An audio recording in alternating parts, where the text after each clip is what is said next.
Are you a fan? I know I am. The history of rock and roll is incredible. From Elvis to Jimi Hendrix to Michael Jackson to Eddie Van Halen. Over the years, it has influenced rich, poor, men, women, parents, kids, politics, and more. But what was the first rock and roll song? Some say it's That's Alright Mama, covered by Elvis Presley in 1954. The history books now give credit to African-American Jackie Winston with Rocket 88 in 1951. But let me tell you about Rocket 88. So rock and roll began in the 1950s. Before rock and roll was popular, famous artists included Frank Sinatra. But when black people made music with a cool, catchy beat, the white people did not accept it. Teenagers loved it and became rebellious because their parents wouldn't let them listen to it. But soon it set sail. I'm going to tell you about a couple of these artists today. Ladies and gentlemen, now for the king of rock and roll, Elvis Presley. Elvis loved black music.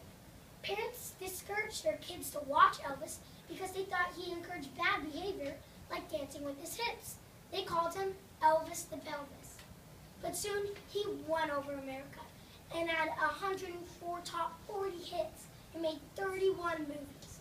Sadly, he left the building because he really died of a drug overdose. Then the British invasion came in the 1960s. The magazine Rolling Stone wrote no one will ever be more creative or distinctive than the Beatles. Beatlemania swept America. In 1 week, they had 5 #1 hits. No one has ever accomplished this in history of rock and roll. They were the next Elvis. America's answer to the British invasion was the Beach Boys in the 1960s. Their music was about teenage summer fun. They were number 12 on the list of 100 greatest artists of all time. And teenagers were having fun with the Beach Boys, and then Bob Dylan came. He made songs that made them think about politics, war, and more. In 2012, he received the Medal of Freedom from President Obama. Jimi Hendrix is known as the greatest guitarist and 6th greatest artist of all time. His most famous appearance was at Woodstock, where the hippies gathered to promote love and peace after so many were killed in the Vietnam War. Sadly, he died at the age of 27 because of drugs. So people learned new ways to groove, dance, and think. On to the 1970s with glam rock, disco, kiss, and punk. Many American acts were singer-songwriters like Bruce Springsteen, but the country rock of the Eagles outsold them all.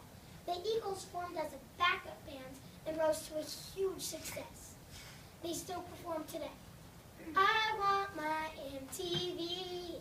MTV was a popular music video TV channel that featured Michael Jackson from Motown's Jackson 5, who grew to be the king of pop in the 1980s. His album, Thriller, is the best-selling album of all time, selling up to $236 million. That's huge money. Sadly, he died too because of drugs. Heavy metal rock was influenced by the band Van Halen. Eddie Van Halen was a star guitar player featured in Michael Jackson's Beat It. He's one of my favorites. Today, I think rock and roll is better than ever because of all the influences in the past. Just stay away from drugs.